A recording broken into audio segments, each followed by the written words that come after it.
কখনো আদালতে গিয়ে বলেন না যে আই এম দ্য অফেন্ডার, আমি অপরাধ করেছি, আমাকে শাস্তি দেন। নিঝুম রুবিনা অপহরণের একটা ঘটনা ঘটেছে, ঘটনা করান কিনা এটা হচ্ছে ক্ষেত্রে মারিয়াম মিম এই অপহরণের সাথে জড়িত কি চিত্রনায়িকা নিঝুম রুবিনা অপহরণের একটা ঘটনা। ওই চিত্রনায়িকা নিঝুম রুবিনা অপহরণ হওয়ার পরে এটার সাথে উবার অ্যাসোসিয়েশন সম্পৃক্ত আছেন এবং ওই মামলায় আসামি অ্যারেস্ট হয়ে 21 দিন জেলও খেটেছে।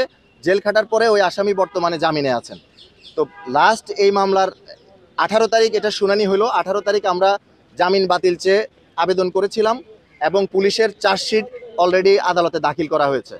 ধরেন চিত্রনায়িকা নিঝুম রুবিনাকে ড্রাইভার যে গাড়িটি দিয়ে অপহরণ করেছিল সেই গাড়িটি পুলিশ এখনও জব্দ করতে পারেননি এবং ওই গাড়ির মালিক মামলার যে চার্জশিট ওই চার্জশিটে গাড়ির মালিক দেখানো হয়েছে বর্তমানের যিনি খুব ভাইরাল আপনারা জানেন মডেল বা অভিনেত্রী মারিয়াম মিম, উনি এই গাড়িটির মালিক।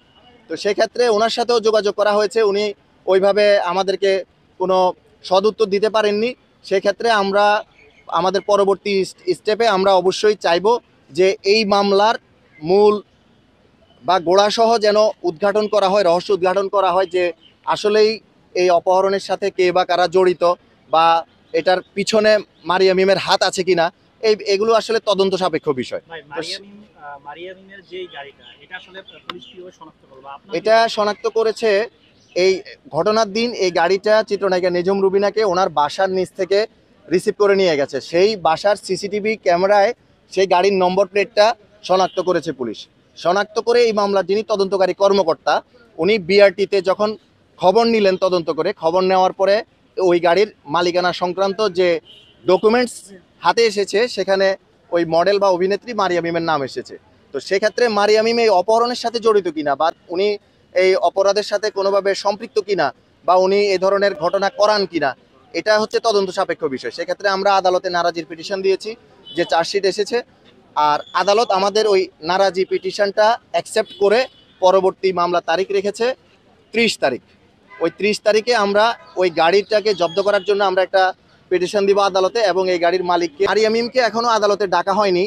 মামলার যে চার্জশিটটা হচ্ছে এমন একটা বিষয় যে থানা যখন তদন্ত করে মামলার ইনভেস্টিগেশন অফিসার ওই অপরাধের সত্যতা পান তখন ওই অপরাধের সত্যতার ভিত্তিতে আদালত চার্জশিট প্রেরণ করেন। তো চার্জশিট প্রেরণ করার মানে হচ্ছে one kind of the offender is real offender, মানে সে আসলে অপরাধ করেছে এরকমটা বোঝায়। তারপরেও এটা ম্যাটার অফ ট্রায়াল, সাক্ষ্য প্রমাণের ভিত্তিতে যখন ওনার সাজা হবে তখন আমরা এক্স্যাক্টলি বলতে পারবো যে উনি he is the real offender.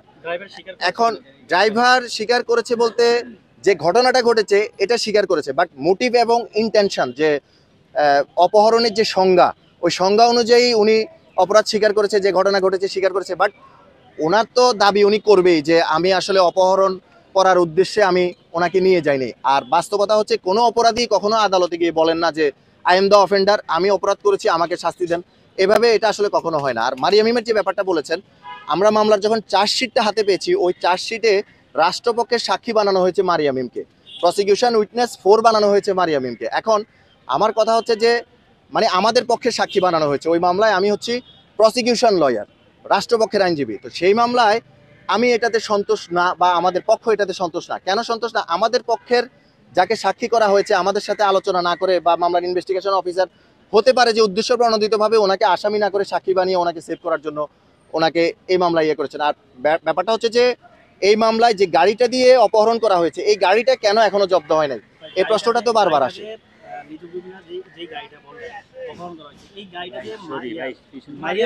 যে আমি অলরেডি বলেছি যে মামলার সেটা ড্রাইভার বলেছে, ড্রাইভারও এই স্বীকারোক্তি দিয়েছেন যে এই গাড়িটা মডেল মারিয়াম মিমের। তো সেক্ষেত্রে এই মামলার সাথে উনি সম্পৃক্ত কিনা, গাড়ির মালিক মানেই যে উনি অপরাধী এমন তো না।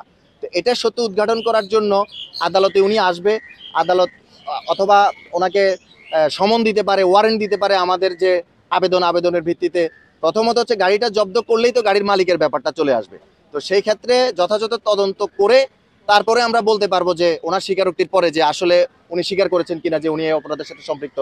বা যদি এমন হয় যে উনি জাস্ট গাড়িটার মালিক, গাড়িটা উনি উবারে ভাড়া দিয়েছেন, আর যিনি গাড়ির ড্রাইভার উনি অপরাধ করেছেন, তো সেই ক্ষেত্রে তো একজনের অপরাধে আরেকজনকে দায়ী করাটা আসলে যায় না।